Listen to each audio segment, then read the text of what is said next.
Your voice, your opinion, your community. Fact TV, free speech, protected.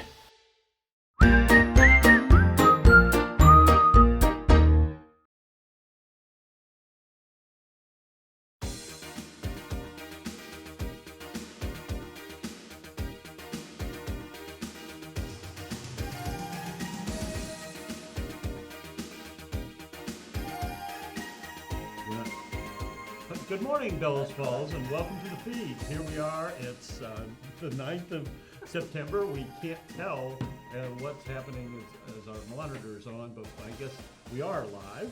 And here we are. We're going to be talking about Everybody Eats, a new program in Bellows Falls that's starting up with local restaurants. First, we have local events with Marty.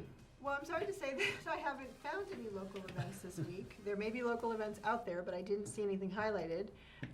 Again, just reminding everybody about continuing to shop local and to support the local businesses.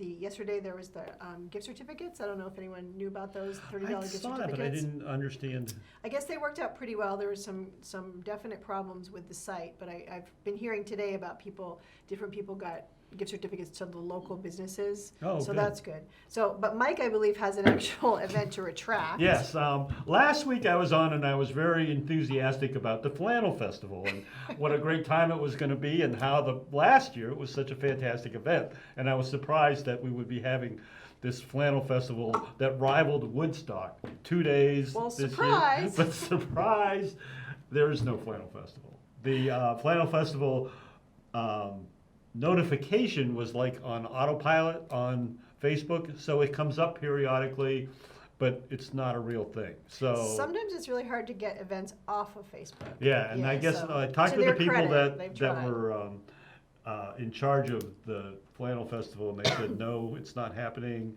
and it's just this zombie notification keeps coming up and trying to get people to come to Rockingham Hill Farms in October. So how many people are going to actually show up? Yeah, I don't know. It'll be interesting because I just got a couple more people I saw this week that were interested in going. Oh, that's funny. So anyway, no Flannel Festival, but we're going to talk about Everyone Eats. Oh, before we talk about Everyone Eats, I want to go back to my subject of the month is the census. If you haven't filled out your census, please fill out your census. It's how we get our money back from the federal government that we pay in for taxes. And I happen to know somebody who's working on the census, and it's going really well. And according to an unreliable source, we are about 80% complete in the state. Oh, so good. It looks like people are responding, and there's been a target date set of the last of September as the ending date, and it looks like, at least in Vermont, like I saw a posting today that they're like in the Killington area, they're really knocking it out. They're just about finished this week, I heard. That's great. Yeah, so anyway, but we're going to talk about feeding people and a program that is coming to our community called Everyone Eats. And we have Sam Maskell and Gary Fox here today. And who wants to go first? Gary? All right, let's start. Oh, Sam, I'm sorry. Sure. Sam. So let me tell you a little bit about what this program is. Vermont Everyone Eats is a statewide program funded through the CARES Act, which is the Federal Coronavirus Relief Fund, and it's made possible through a grant provided by the Vermont Agency of Commerce and Community Development to SEPCA. So in our area, the Springfield Family Center and Chester Helping Hands have partnered to be our hub for the Everyone Eats program.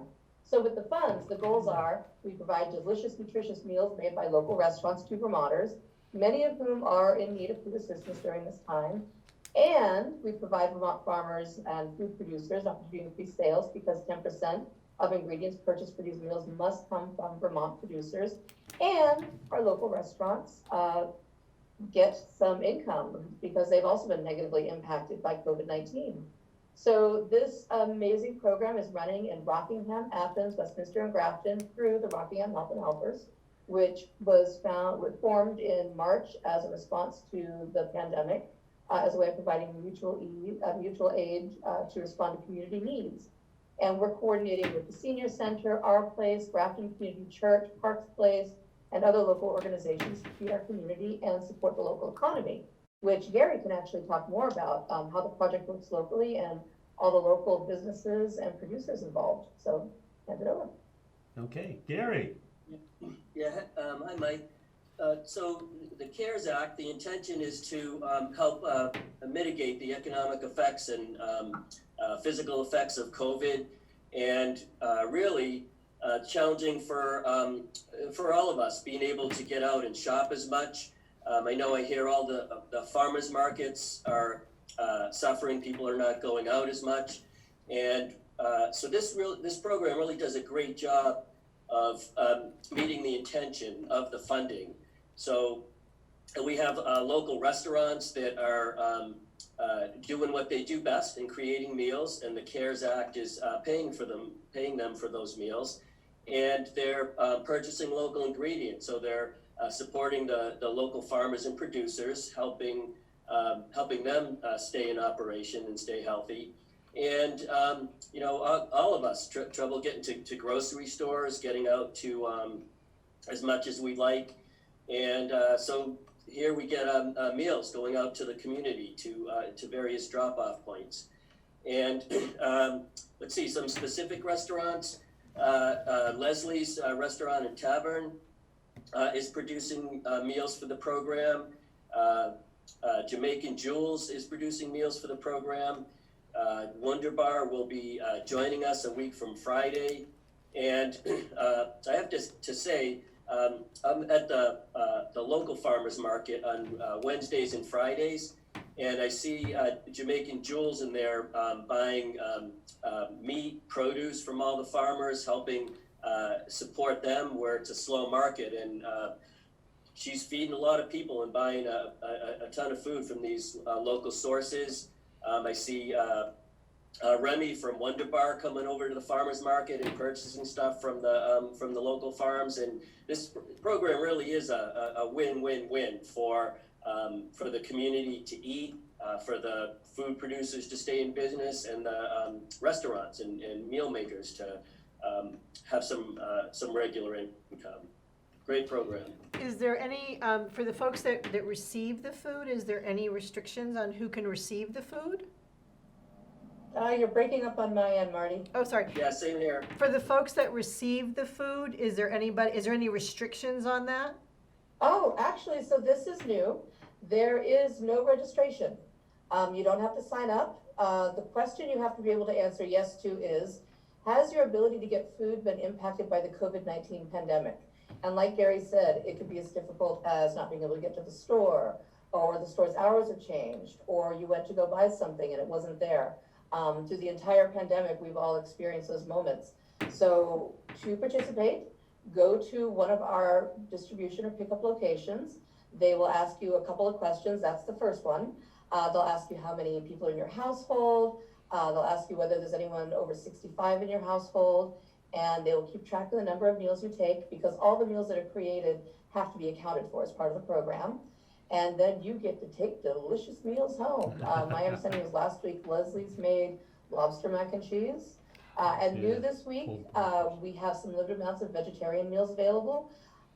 We also have changes in our distribution points, and they will be evolving as more restaurants come on board and more pickup locations are planned. So this week you can pick up meals tonight, Wednesday, September 9th at Parks Place from 5 p.m. to 6 p.m. And again on Friday, September 11th at Parks Place from 10 a.m. to 11 a.m. But you don't have to sign up. If you want to know what the current distribution points are, go to rockinghamlibrary.org, and you'll see the button right on the front page for Everyone Eats. Whenever I know anything, I put it right there, so you will know everything that I know about where you can pick up meals that week. So Sam, is it like a drive-through idea? Like, do you have to get out of your car? Masks, distance? Yes. How does all that Please wear work? masks, please observe social distancing. I believe people are getting out of the car, but stay 6 feet away from each other or within your group together, and then go to the table and pick up the meals. Oh, okay. So do you have any statistics on the numbers that you've done so far? Gary, do you want to answer that one? Yeah, sure. So this week, 430 meals are getting out to the community between the Grafton Church, our place, the Senior Center, Parks Place. And one thing that really helps with the pickup is one person can pick up meals for 3 households. So just a simple example, 3 people in each household for 3 households, you're picking up 9 meals for the day, or potentially meals for that day and the next day. So neighbors can help each other with the pickups, each take a turn with that. So that's a great aspect also. Well, that would certainly reduce like the amount of people, i.e., groups gathering and maintaining social distances. If someone can pick up for their neighbors, that's a big plus, it seems. Yeah. My mic must not be working today. Yeah, can you hear us or not? Yeah. What Marty was saying is the multiple pickups can be very helpful as far as families and neighborhoods are concerned. Because I imagine Yes, it's a we know transportation is an issue in our Yeah. community, in our rural areas. So this will help with that as well. So if you are going to go pick up meals and you've got a family next door that doesn't have transportation, you can pick up meals for them and drop them off. Good, good. And so we expect to be at 500 meals per week starting next week, and that's basically what the grant will cover. So it'll be at that level as long as people are still there's still the demand, and right now there is. Every meal is wanted right up through December when the program ends. Wow, that's pretty amazing. I guess as the weather gets worse, how's that going to work? But I guess now a lot of us don't know how things are going to work as the weather gets worse right now. But will you think about moving to a different pickup point or a different strategy, or no one knows, huh? We're building the ship as we're sailing it. But we're figuring it out. And so maybe we move to the waypoint center so people can stay in their cars and we have a bigger parking lot. Right now, we haven't discussed what that's going to look like because we're trying to figure out this week and next week. Good. I actually like that way of looking at it. Look at it the here and now, and then we'll worry about the future when that comes, right? We're thinking about it, but we don't have anything set that we can tell you now. So how, I'm just impressed with the whole of Rockingham Helping Helpers and how you all have reacted to and done exactly what you just said, building the ship as you're sailing it, but you've kept it sailing. Yeah, it's a great team. 10 people regularly participating, a lot of organizations, and there are alternatives lined up with the supervisory union, different sites, the waypoint. There's a lot of options out there, and as Sam said, if we need to choose them, we will as we go.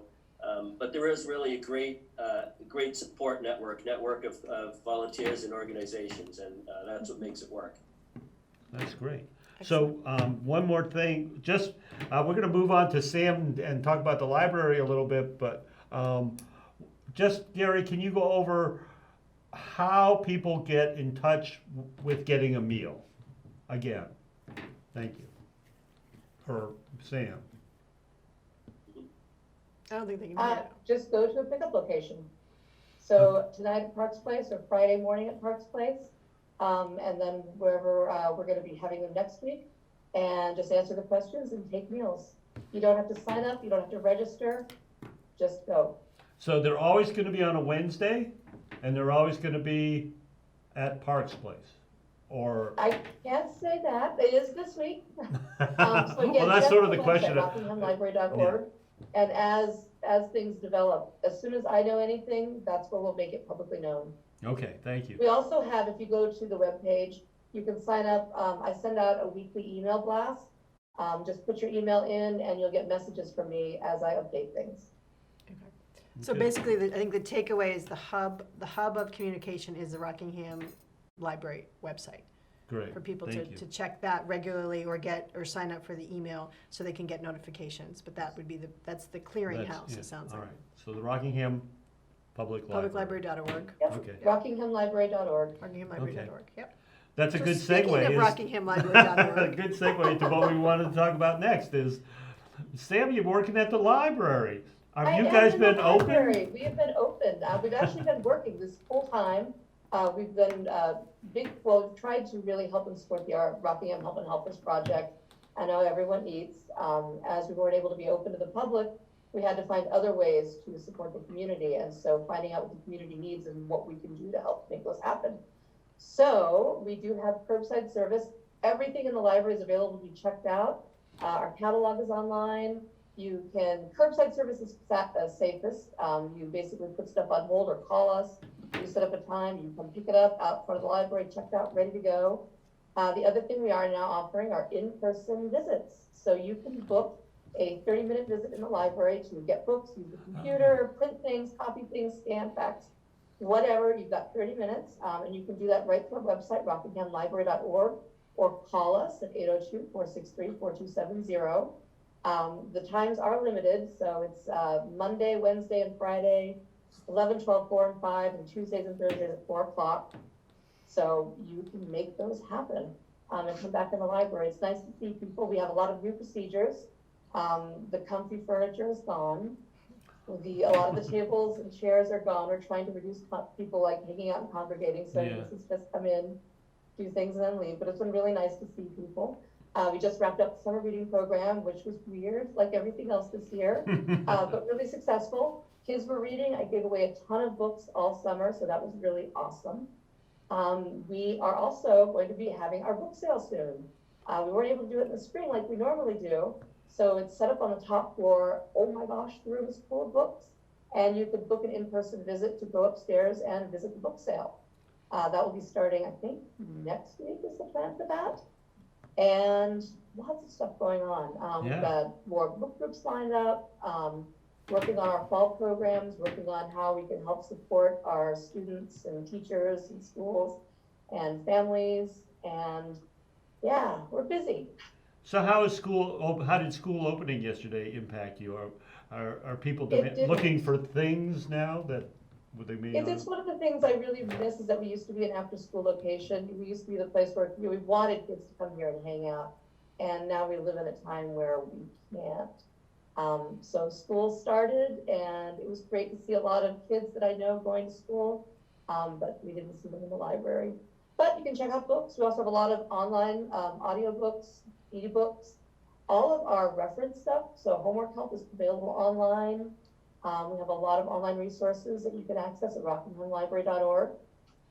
We also have a new resource called Wowberry. So if you're curious about what's new in the library, go to our website. You can sign up for it. And every Wednesday, an email newsletter goes out that highlights everything that's just been added to the collection.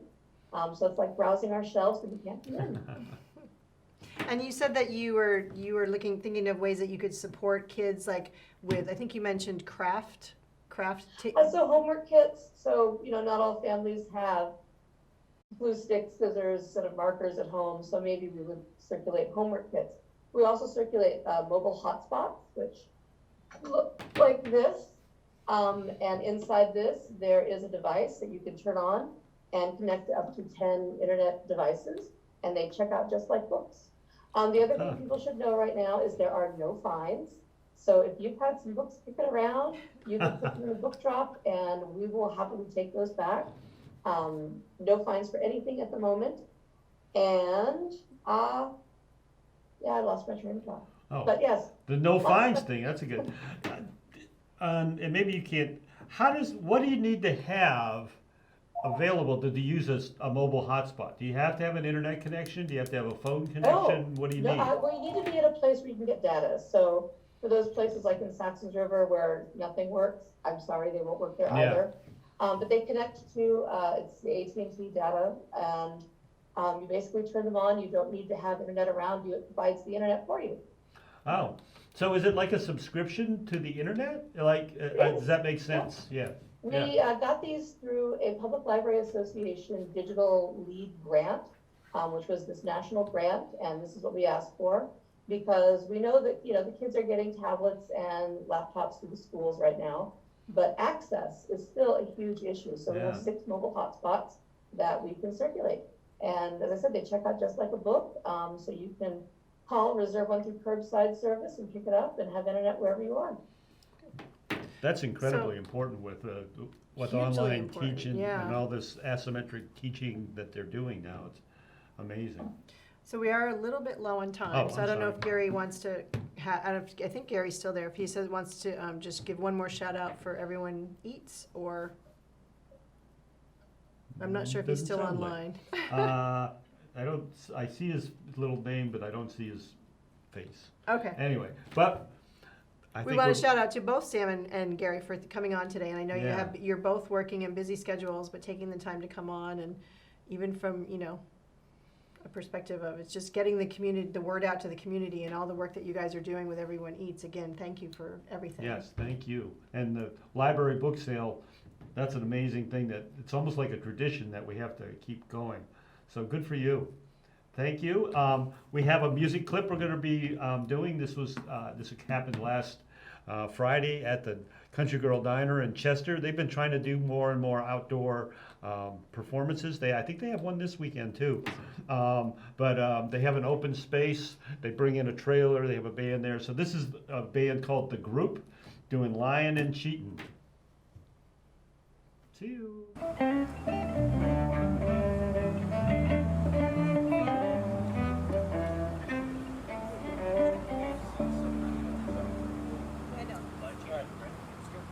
All right, we're gonna let Robbie kick this one off. You lied, cheated.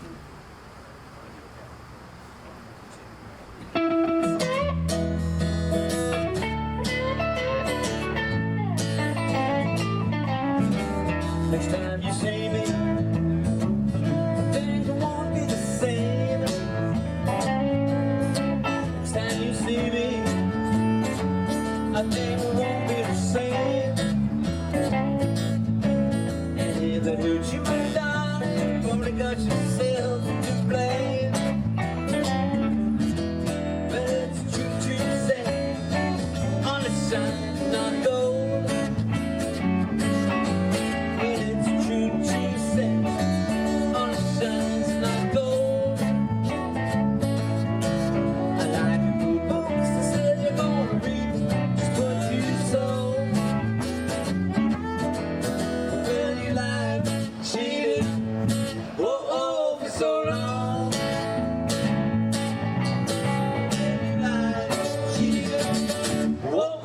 So long,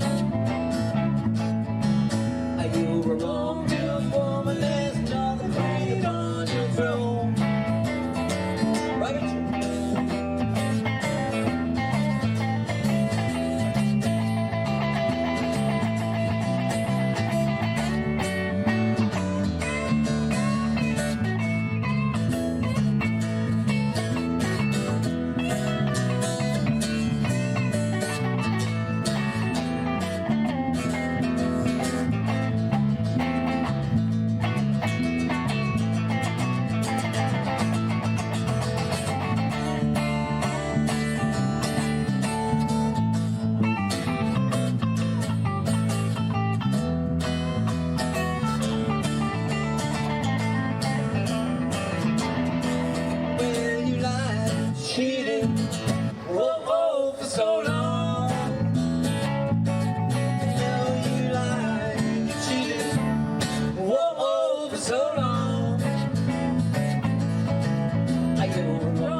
that hurts you, my darling.